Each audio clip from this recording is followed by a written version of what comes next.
Olá, começa agora o Jornal Panorama. Aqui você fica por dentro do que acontece na Assembleia Legislativa. E esta edição traz em destaque: ex-secretário de Saúde volta a ser ouvido pela CPI dos Empenhos. Sessão solene presta homenagem a dentistas que atuam no Estado. Presidente da Assembleia destaca trabalho dos servidores públicos. Na última sessão ordinária da semana, o plenário aprovou matéria de autoria do Executivo. A repórter Gabriela Zorzal acompanhou os trabalhos e tem os detalhes para a gente. Durante a sessão ordinária desta quarta-feira, os deputados aprovaram um projeto de lei de autoria do governo que inclui o Centro Cultural Vão Brasil, localizado em Vila Velha, na lei orçamentária anual, permitindo que a entidade receba recursos públicos. Os outros projetos que estavam na pauta de votação permanecem dentro do prazo regimental para análise. É o caso de um projeto do governo que altera a composição do Conselho Gestor do Fundo Estadual de Habitação de Interesse Social, garantindo que 2 das 8 vagas do Conselho sejam preenchidas por representantes de movimentos populares. Esta mudança é necessária para cumprir determinação federal. Este fundo foi criado em 2007 e o objetivo é gerenciar recursos para políticas de habitação direcionadas à população de menor renda. Lembrando que o projeto foi analisado na sessão desta quarta-feira, aprovado em 3 comissões de Justiça, Cidadania e Infraestrutura. E está em prazo para análise da Comissão de Assistência Social, por isso permanece em pauta. Voltamos ao estúdio. Obrigada, Gabriela. CPI que apura despesas no Estado realizadas sem previsão orçamentária esclarece dúvidas sobre gastos com judicialização da saúde. O ex-secretário de Estado da Saúde, Tadeu Marino, voltou a depor na CPI dos Empenhos. Ele foi reconvocado para esclarecer dúvidas que ficaram em relação ao depoimento anterior prestado ao colegiado em maio. As questões eram sobre planejamento para construção e reforma de hospitais, além de gastos com judicialização da saúde, ou seja, compra de leitos, medicamentos e internações que a pasta precisou realizar por determinação judicial.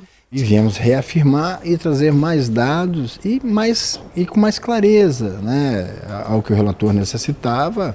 Acho que eu justifiquei, de fato, o que hoje é um grande problema, um grande desafio para qualquer gestor público de saúde do Brasil, que é justamente o aumento cada vez mais das despesas em saúde. A população cada vez mais precisa, nós temos um subfinanciamento federal, que também é muito discutido isso no Brasil, ou seja, o que nós necessitamos de fato do repasse da União vem muito menos. Nós fizemos vários trabalhos durante a nossa gestão com nossos técnicos, apresentando ao Ministério que ele tinha um déficit conosco. O atual governador, Paulo Artung, junto com o seu secretário Ricardo, refizeram esses estudos, a bancada está ajudando, foram ao Ministério da Saúde, de fato, cobrar essa dívida que ele tem conosco, que já passa de 400 milhões de reais. Então o Estado está assim, muito sacrificado, colocando cada vez mais recursos. Chega uma hora que você não consegue. E a população, dentro do seu desespero, ela vai buscar ajuda justamente que é constitucional, direito à vida, direito ao atendimento. Aí esse montante enorme de processos judicializados que faz um desarranjo, né, muito grande no orçamento, é muito difícil de você controlar. Para o deputado Rodrigo Coelho, as respostas foram esclarecedoras. Fico extremamente satisfeito porque isso me dá condições de concluir já mais uma parte do relatório dessa CPI, faltando apenas apurar as outras secretarias que foram incluídas, mas que ainda nós não concluímos a totalidade da análise dos documentos da CPI. Quais os próximos passos da CPI? Nosso próximo passo na CPI provavelmente será reconvocar o ex-secretário Eranilson Casado, uma vez que nós estamos apurando os dados da CEDURB. Falo isso não por ter encontrado nada efetivamente, mas porque da mesma maneira que nós fizemos com o ex-secretário Tadeu Marino, apuramos todas as informações da saúde, depois o reconvocamos para fazer a escuta do ex-secretário, tirando as dúvidas que ainda pudessem permanecer, faremos com os outros secretários que foram aqui convocados. Segue em tramitação na Casa projeto de lei que dispõe sobre a instalação de bicicletários nas escolas públicas do Estado. A matéria havia recebido despacho denegatório, mas o plenário derrubou a decisão. O autor da proposta, deputado Bruno Lamas, explica a iniciativa.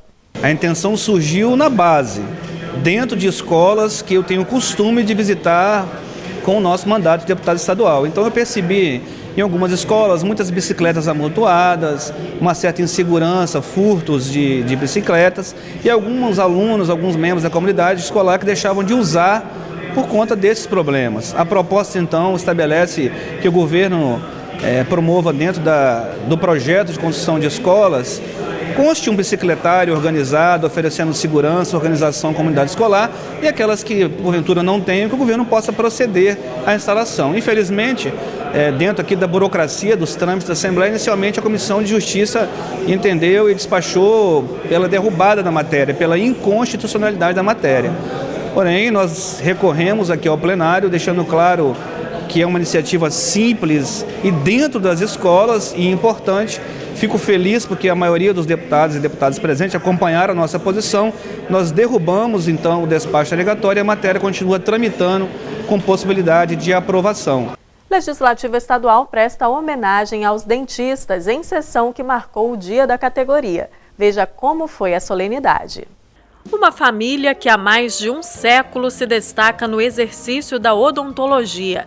A história, contada pelo dentista aposentado e ex-professor Laércio de Almeida Lucas, foi um dos momentos marcantes da sessão solene, realizada pela Assembleia Legislativa em homenagem aos odontólogos. Na minha família, geração após a geração, sempre tivemos cirurgiões dentistas. Eu recebo essa honraria não em nome pessoal,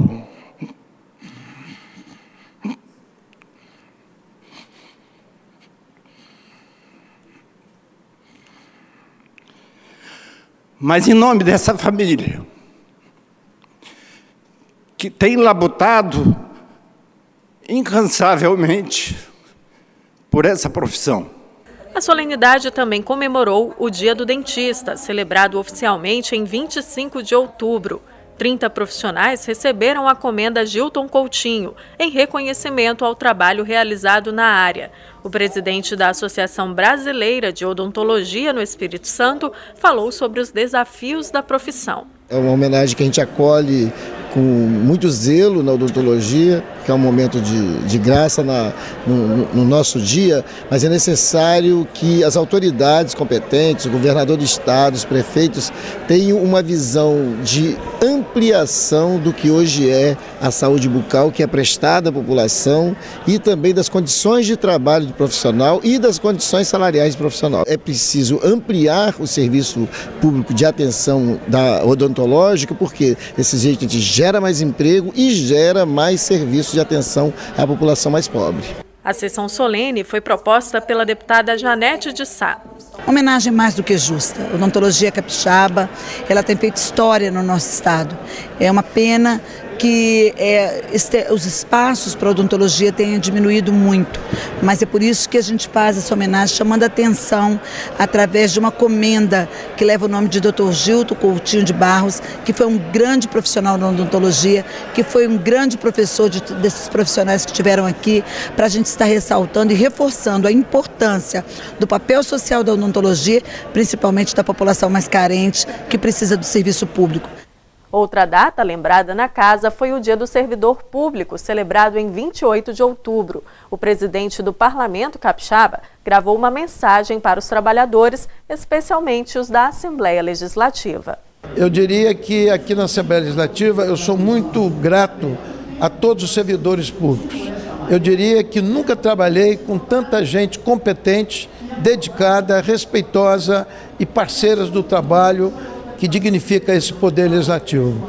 A vocês todos, funcionários desta casa, o meu muito obrigado. E aos funcionários públicos do Estado, de um modo geral, o meu abraço e a certeza de que o país vai melhorar, de que o país pode acertar os seus passos e se possa fazer justiça não só ao Espírito Santo, como todos os brasileiros. A preocupação ambiental continua em destaque nas ações legislativas. Deputado Padre Honório reforça a necessidade dos gestores públicos atuarem de forma mais incisiva para preservar e recuperar o meio ambiente. A primeira coisa que precisa ser feita são os gestores, sejam eles do município, do estado, da União, começar a trabalhar com projetos mais permanentes. Você vai nos municípios, a secretaria menos valorizada é a Secretaria do Meio Ambiente. Em grandes partes dos municípios do nosso estado, nem existe a Secretaria de Meio Ambiente, existe um departamentozinho. E muitas vezes, quando tem a secretaria, não tem nenhum orçamento previsto para fazer as ações que necessitam fazer. Não é quando tem seca nem quando tem enchente, é todos os dias. Porque na realidade, se nós não tivermos essa consciência de que para a sobrevivência humana tem que ter respeito à natureza, então nós vamos chegar aonde? Aí nós vamos esperar chegar os momentos de dificuldade como agora, aí vem um, fica lamentando, vem outro, fica lamentando, vem um, mostra rio que está seco, vem outro, mostra aqui, mas isso já é previsto. Isso não é novidade. Agora, a novidade é o prefeito ter uma Secretaria de Meio Ambiente responsável, comprometida, com profissionais competentes. A Secretaria do Estado ser uma secretaria bem próxima às comunidades. Então, para mim, é o seguinte, a partir do momento que nós colocarmos como prioridade essas atitudes dentro dos nossos planejamentos, sejam lá no Estado, seja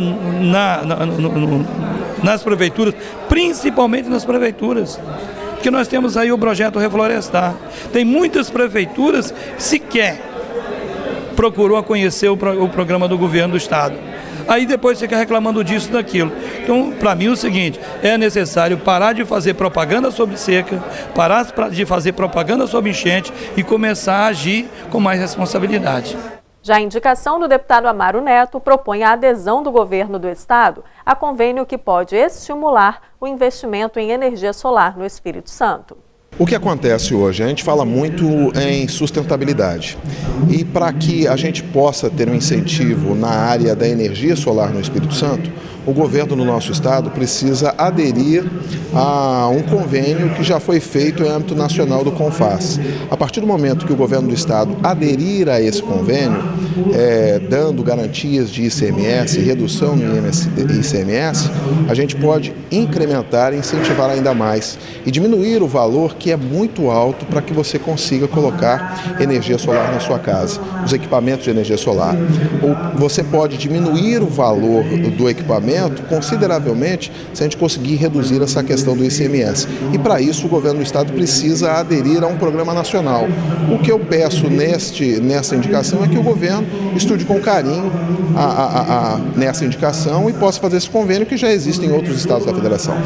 Termina aqui o Jornal Panorama de hoje, mas não saia daí, porque continua a programação da TV Alice Digital, feita especialmente para você. Obrigada pela audiência e até o nosso próximo encontro.